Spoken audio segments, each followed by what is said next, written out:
Good morning everyone. আবার অনেক দিন বাদে ভিডিও করা স্টার্ট করলাম এবং আমার ক্লাসটা এবার থেকে কন্টিনিউ হবে। প্রতিদিন রেগুলার ভিডিও তোমরা পাবে, কোনো অসুবিধা নেই। যাই হোক, কোনো কারণবশত করে উঠতে পারিনি। আজকে আমরা আবার যেখান থেকে স্টার্ট করব, লাস্ট আমাদের কি হয়েছিল গ্রামার সেকশনে, যেটা হচ্ছে আর্টিকেলস, এবং সেখানে আমরা দুটো এক্সারসাইজও কমপ্লিট করেছি। আশা করি আর্টিকেল নিয়ে আর তোমাদের চিন্তা করতে হবে না। এরপরে আমরা আজকে যেটা করব সেটা হচ্ছে প্রিপোজিশন।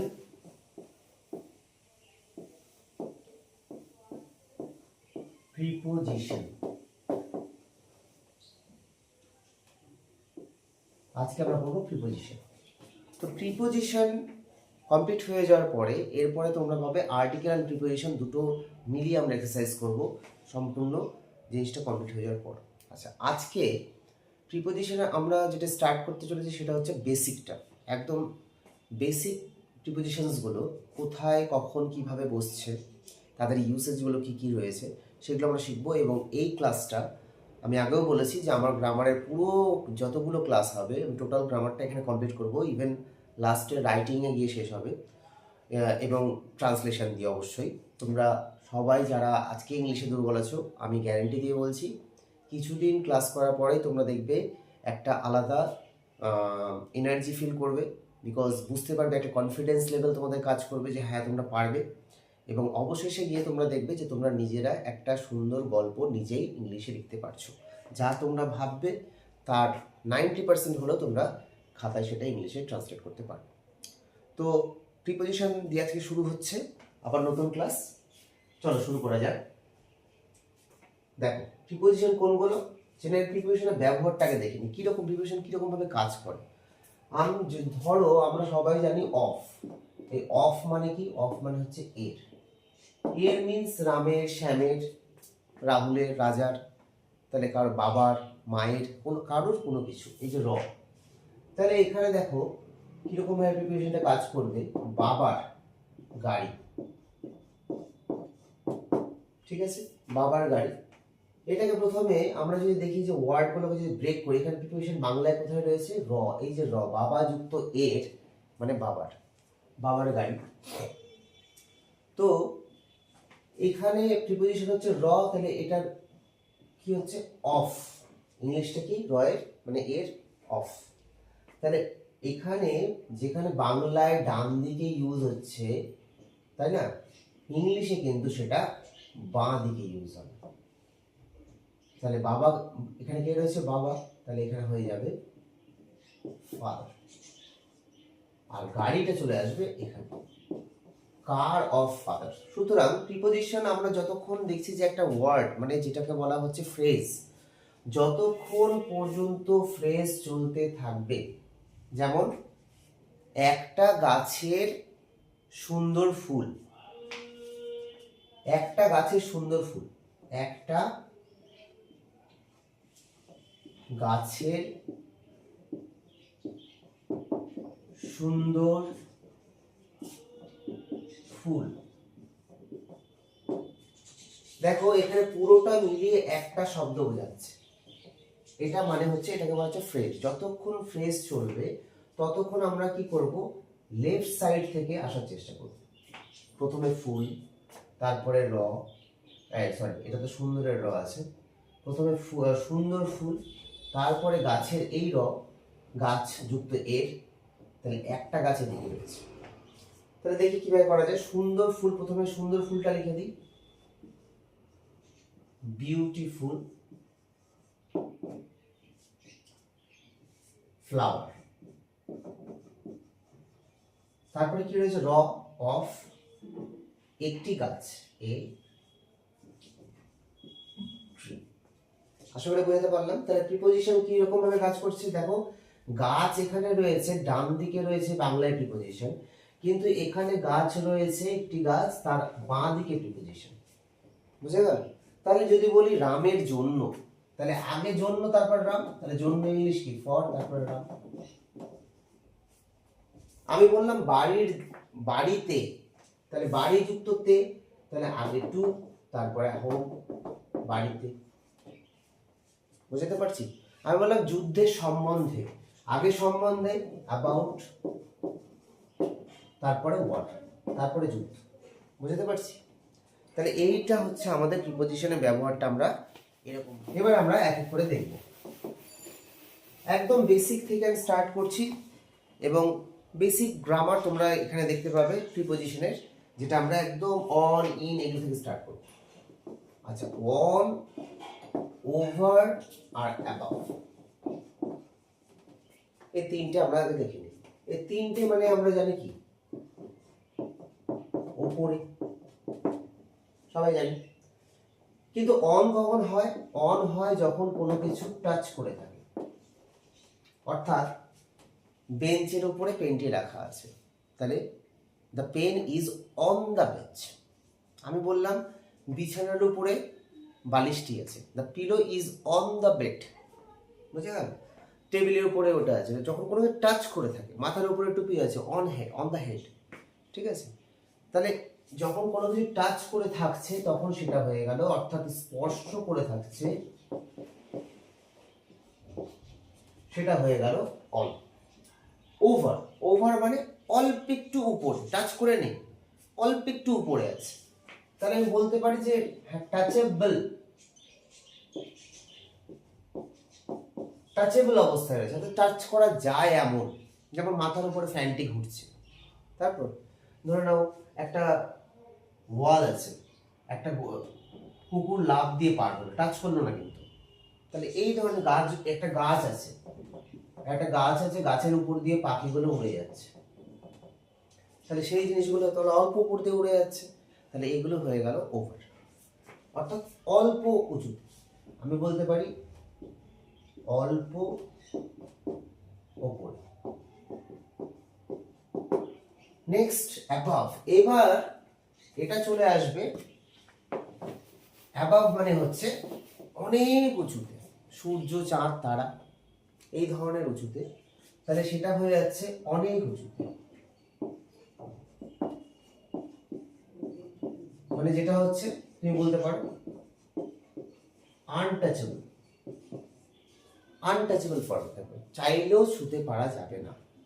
যে আকাশের উপর, মাথার উপরে চাঁদটা ঝলমল করছে, the moon is shining on my head, মানে কি মাথায় এসে বসে গেল, অন্ত হবে না। ওভার মানে এই কাছাকাছি চলে এসছে, ড্র হবে না। তাহলে অ্যাবাভ মাই হেড। আশা করি ক্লিয়ার হয়ে গেছে। চলো পরের পার্ট।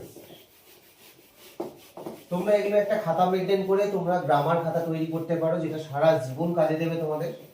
আমি যেরকম ভাবে করাতে থাকবো সেরকম ভাবে প্র্যাকটিস তোমরা করবে এক্সারসাইজের মাধ্যমে, এবং এগুলো একটা নোটবুক তৈরি করে নাও, খুবই খুবই ভালো হবে। তাছাড়া ভিডিও তো থাকবে, তোমরা যখন ইচ্ছা যদি কোনো কনসেপ্ট আবার বুঝতে হয় তাহলে আবার ভিডিওটা তোমরা দেখে নিতে পারো। এবার আমি চলে আসি in, into, between, among, through, এই সমস্ত রয়েছে, যার মান প্রত্যেকটার মানে কি মধ্যে, তাই না? এটার মানে কি মধ্যে, এটার মানে কি মধ্যে বা মাঝখানে, এটাও মধ্যে, এটা মধ্যে দিয়ে, খালি মধ্যে দিয়ে একটু পার্থক্য করেছে।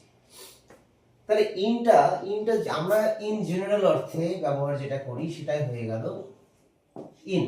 আমি ঘরের মধ্যে পড়াচ্ছি, তারা মাঠের মধ্যে খেলা করছে, সে জলের মধ্যে সাঁতার কাটছে, যে নর্মাল মধ্যে আমরা যেটা বুঝি সেটা মানে হচ্ছে ইন। সরি, ভিডিওটা বন্ধ হয়ে গেছিল। তাহলে যেখানে আমরা ছিলাম, ইন মানে বুঝতে পারলাম আমরা। তাহলে ইনটু যেটা বলছিলাম, যে যখন বাইরে থেকে, মধ্যে তো, যখন বাইরে থেকে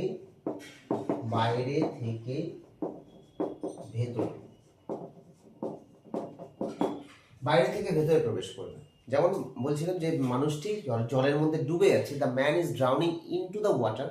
আর জলের মধ্যে সাঁতার কাটছে, the man is swimming in the water. Between হয় যখন দুইজনকে বোঝায়, দুইজনের মধ্যে কিছু ভাগ করে দেওয়া হচ্ছে, দুইজনের মধ্যে ঝগড়া চলছে, টেবিলটা দুটো চেয়ারের মাঝখানে রাখা আছে, আমার বাড়িটা পোস্ট অফিস আর পুলিশ স্টেশনের মাঝখানে রয়েছে। তাহলে দুটো জিনিসের মাঝখানে বা মধ্যে বোঝালে সেটা হয়ে গেল বিটুইন। কিন্তু দুই পার হয়ে গেলে, মানে তিনজন থেকে যদি স্টার্ট হয়ে যায় ইনফিনিটিভ, তাহলে আমরা বলবো অ্যামাউন্ট। আমি বললাম যে please distribute this prizes dash to students between, আবার একই কথা যদি বলি যে please distribute this prizes dash the students, তাহলে অ্যামাং দ্য স্টুডেন্টস। ক্লিয়ার? আচ্ছা, থ্রু মানে আমরা নিজেরাই বললাম, একটু আগে লিখেছিলাম মধ্যে দিয়ে, মধ্যে দিয়ে। তাহলে মধ্যে দিয়ে আমি খুব খারাপ সিচুয়েশনের মধ্যে দিয়ে চলছি, ট্রেনটিকে টানেলের মধ্যে দিয়ে যাচ্ছে, আমি একটি পাইপের মধ্যে দিয়ে তাকাচ্ছি, যেরকম I am looking in the pipe, মানে কি পাইপের মধ্যে কি আছে, নোংরা টোংরা জমেছে কিনা সেটা আমি দেখার চেষ্টা করছি। আর I am looking into the pipe, তার মানে পাইপ দিয়ে ওই পরে কি রয়েছে সেটা দেখার চেষ্টা করছি। ক্লিয়ার?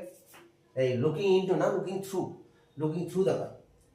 উইদিন, উইদিন আর বাই, এটাও একটা মধ্যে বোঝায় কিরকম, সময়ের ক্ষেত্রে, সময়ের ক্ষেত্রে উইদিন একটা রয়েছে যেটা হচ্ছে কোনো সময়ের, সময়ের মধ্যে, সেই সময়ের মধ্যে এটা যদি কোনো আওয়ার্স হয়, কতক্ষণ, কতদিন, কত বছর, এরকম যদি সেন্সটা আসে, 5 ঘন্টা, 10 ঘন্টা, 3 দিন, 5 দিন, 10 দিন, এরকম যদি আসে, তাহলে সেটা হয়ে গেল within 10 hours, within 3 days, within 5 weeks, এই ধরনের ব্যাপারগুলোতে আমরা উইদিন ইউজ করবো। কিন্তু সেটা যদি নির্দিষ্ট কোনো টাইম বুঝিয়ে দেওয়া হয়, যেমন ধরো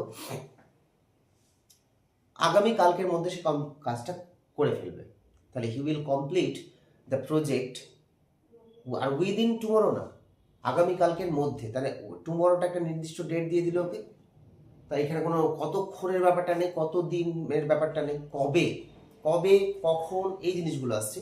তাহলে আমি বলবো by tomorrow, by January, by 2010, এরকম। বোঝা গেল? তাহলে সময়ের মধ্যে এখানে একটা বাইও হয়, বাইটা হয়ে আছে নির্দিষ্ট ক্ষেত্রে। আশা করি ক্লিয়ার হয়েছে। বেশ,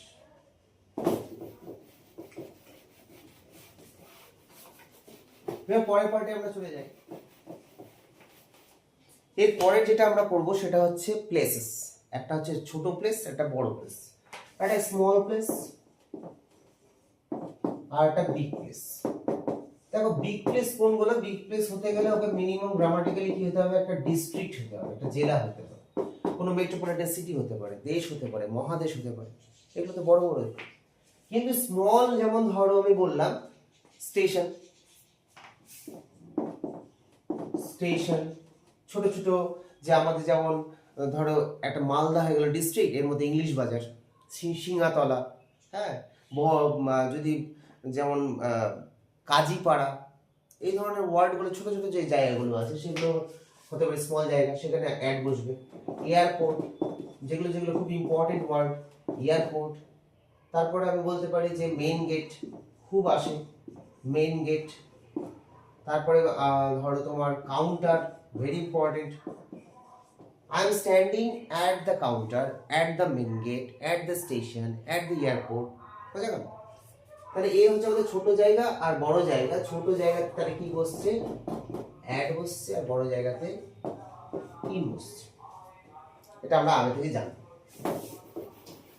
এবার সব থেকে গুরুত্বপূর্ণ যেটা, সেটা হচ্ছে আমাদেরকে জানতে হবে টাইম। টাইমটা কি আছে, টাইম যেমন ধরে নাও উইকডেজ আছে, উইকডেজের মধ্যে আমি বলতে পারি মানডে, টিউসডে, তাই না? এছাড়া হতে পারে কোনো ডেট, ধরে নাও 2 অক্টোবর, 7 ডিসেম্বর, ডেট দিয়ে দিলাম। তারপরে ধরে নাও কোনো মান্থ আসলো, জানুয়ারি, ফেব্রুয়ারি, কোনো সিজন আসলো, উইন্টার, উইন্টার, সামার। তারপরে ধরো কোনো সাল আসলো, 1980, 2000। আরেকটা আসতে পারে ঘড়ির কাটার যে সময়গুলো থাকে, যেমন ধরো নাও 9 PM, 8 o'clock, ইত্যাদি ইত্যাদি। তাহলে এইগুলোকে যদি আমি আলাদাভাবে ভাগ করি, তাহলে দেখো মানডে আর ডেট, এই দুটোকে আমরা বলতে পারি যে এখানে কি বসবে, অন বসবে। On Monday, on Tuesday, on 22 December, on 1 January. On my birthday, বার্থডেটা একটা ডেট, তাই না? বার্থডেটা ওই জন্য অন মাই বার্থডে হয়। জানুয়ারি, ফেব্রুয়ারি, উইন্টার, সামার, সাল, এগুলো বড় বড় টাইম, এগুলোর আগে আমরা কি বসাতে পারি? ইন বসাতে পারি। আর এটা যদি যেহেতু ক্ষণিকের জন্য হয়, মানে একদম ক্ষণিকের একটা সময়, অর্থাৎ 9 PM, একটা সেকেন্ড হয়ে গেলে 01 সেকেন্ড হয়ে যাবে, 9.01, এটা একটা ক্ষণিক টাইম। এছাড়া আর কি রয়েছে ক্ষণিকের জন্য যেগুলো হয়, যেমন ডন হতে পারে, ডাস্ক হতে পারে, তারপরে মিডনাইট, মিড ডে, নুন, এগুলোর আগে সবসময় আমরা এই যে ক্ষণিকের ডন মানে কি? ডন মানে হচ্ছে ভোরবেলা, অর্থাৎ সূর্য ওঠেনি, আলো হয়ে গেছে। আর ডাস্ক মানে গধূলি বেলা, অর্থাৎ সূর্য ডুবে গেছে তবুও আলো হয়ে আছে, যেটা ক্ষণিক কিছুক্ষণের জন্য হয়, কিছু সময়ের জন্য হয়। তাহলে এগুলো ছোট ছোট সময়, তার জন্য আমরা এখানে ছোট জায়গার মতো, ছোট জায়গায় আমার অ্যাড বসে, আমরা এইভাবে মনে রাখতে পারি যে ছোট সময় মানে ক্ষণিকের যে টাইমগুলো, সেগুলোর জন্য কি হচ্ছে? অ্যাড বসছে। আর বাকি ডেট আর যদি উইকডেজ থাকে তাহলে অন, আর বড় বড় যদি সাল, ঋতু, মাস এগুলো থাকে তাহলে আমরা বলবো ওখানে ইন বসবে। আর একটা হয় দেখো, মর্নিং, ইভিনিং, আফটারনুন, এগুলোর আগে কিছু কিছু বই আমি পড়েছি যেখানে থাকে অ্যাট মর্নিং, অ্যাট, আচ্ছা এখানে নুনে আরেকটা হতে পারে, নাইট হতে পারে, তাই না? অ্যাট নাইট মানে বলি তো, অ্যাট নাইট, অ্যাট নুন। আচ্ছা মর্নিং, ইভিনিং, আফটারনুন এগুলোর আগে জেনারেলি কি বসে? আমরা কি বলি? In the morning. কিন্তু কিছু কিছু বই আমি দেখেছি at morning, at evening, at afternoon use হয়, না হয় নাই। কিন্তু যদি আমাকে ইন ইউজ করতে হয় তাহলে দা ইউজ করতে হবে। ইন মর্নিং হবে না, ইন ইভিনিং হবে না। চলো, এগুলো তোমরা ভালো করে নোট করে নাও, খুবই ইম্পর্টেন্ট, কিন্তু ভালো করে নোট করে নাও যাতে ভবিষ্যতে আর কোনো এগুলো নিয়ে অন্তত সমস্যা না হয়, যে ইন হবে না অন হবে না অ্যাট হবে, কি বসাবো।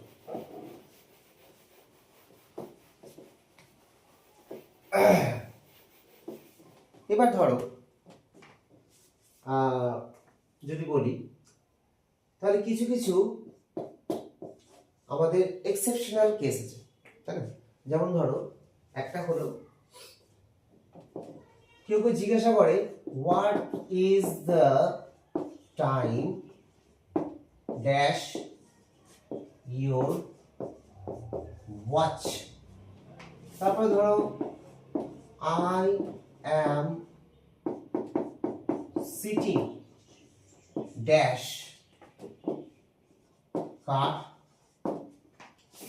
আরেকটা বলতে পারি I am sitting dash bus, train, এরকম কিছু একটা আছে।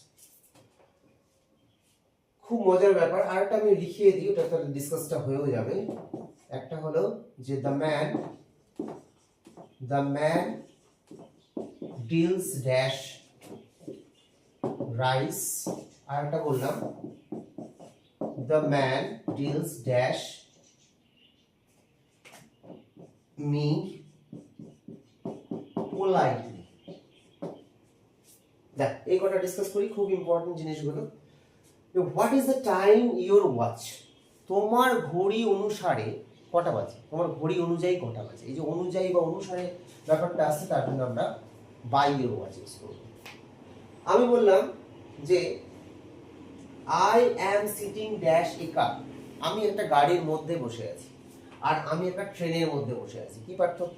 খুব মজার বিষয়। দেখো, যখন মনে রাখবে কোনো যানবাহনে তুমি যদি উঠে দাঁড়াতে পারো, হাঁটাচলা করতে পারো, তাহলে সেখানে হয়ে যাবে অন। আর যেখানে তুমি দাঁড়াতে পারছো না, গুটিসুটি মেরে বসে আছো, সেখানে হয়ে যাবে ইন। এরকম ভাবে মনে রাখবো আমরা। এবার এটা যে বিষয়টা আছে, দুটোতেই ডিলস আছে, কিন্তু প্রিপোজিশন চেঞ্জ হবে। এটাকে বলা হচ্ছে অ্যাপ্রোপ্রিয়েট প্রিপোজিশন। একটা যেটা আমরা প্রিপোজিশনের ক্লাস আজকে করলাম, সেটা হয়ে গেল বেসিক প্রিপোজিশন, অর্থাৎ বেসিক যে প্রিপোজিশনের যে ব্যবহারটা সেটা। কিন্তু কিছু কিছু জায়গায় হয় যে এক একটা পার্টিকুলার ওয়ার্ডের জন্য পার্টিকুলার প্রিপোজিশন ফিক্সড, ওটাকে চেঞ্জ করা যাবে না। যেমন ডিল, এবং যদি চেঞ্জ করে দিই ভুল করে, তাহলে হয়তো মিনিংটাই চেঞ্জ হয়ে যাবে। এবং ডিল যদিও কোনো কিছু ব্যবসা করছে, তাহলে ইন, অর্থাৎ ব্যবসা করা। আর সে ডিল করছে আমার সাথে পোলাইটলি, মানে এখানে ব্যবহার করছে আমার সঙ্গে খুব নম্রভাবে সে আমার সাথে ব্যবহার করে। তাহলে এখানে ডিল উইথ মানে হয়ে যাচ্ছে ব্যবহার করে। এই যে দেখো ডিলের পরে ইন আর ডিলের পরে উইথ, এগুলোকে বলা হয়, এরকম প্রচুর রয়েছে যেগুলো হয়তো আমি তোমাদেরকে পরে পিডিএফ আকারে আমি প্রোভাইড করে দেবো, সেগুলো তোমাদেরকে মুখস্থ করতে হবে, কেননা ওই সমস্ত প্রিপোজিশনের ক্ষেত্রে ওই পার্টিকুলার প্রিপোজিশনটায় কোনো রুলসও ফলো করবে না, সুতরাং আমাকে ওইভাবে মুখস্থ রাখতে হবে। বোঝা গেল তাহলে? আচ্ছা, এইবার প্রিপোজিশনের লাস্ট পার্টের দিকে চলে এসেছি আমরা বেসিক প্রিপোজিশনের, যেটা হচ্ছে কিছু কিছু প্রিপোজিশন এবং তার ধরে নাও বাংলা মানে। কারণ বাংলা মানেই যদি আমি বললাম যে সে পাকিস্তানের বিরুদ্ধে খেলছে, আমাদের ইন্ডিয়ার টিম পাকিস্তানের বিরুদ্ধে খেলছে, এবার what is the English meaning of this word বা বিরুদ্ধে? তাহলে বিরুদ্ধের ইংলিশ মানেই আমি জানি না, তাহলে কি করে হবে? তাহলে বিরুদ্ধেটা একটা প্রিপোজিশন, এটার ইংলিশ হচ্ছে এগেনস্ট। সেই জন্য কিছু দেখো, ফর মানে আমরা জানি জন্য, টু মানে তে হতে পারে, কে হতে পারে, এ হতে পারে, তাই তো? সে বাজারে যাচ্ছে, বাজার যুক্ত এ, বাজারে যাচ্ছে, টু দ্য মার্কেট।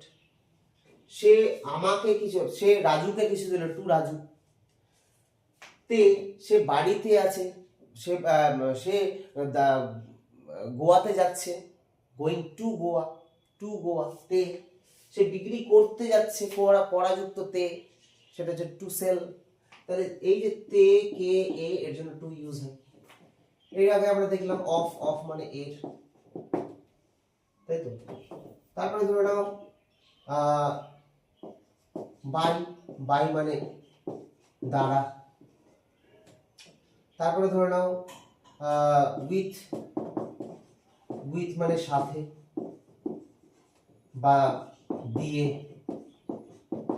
আর কি আছে? উইদাউট মানে ছাড়া। আর বিসাইডস মানে হচ্ছে ছাড়া না, ছাড়াও।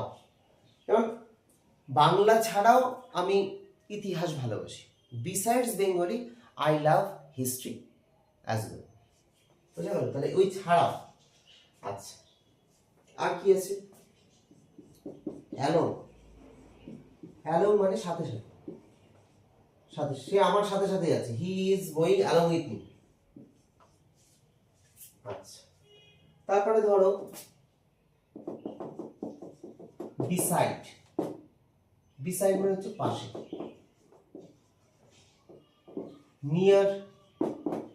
নিয়ার মানে কাছে, ফার দূরে,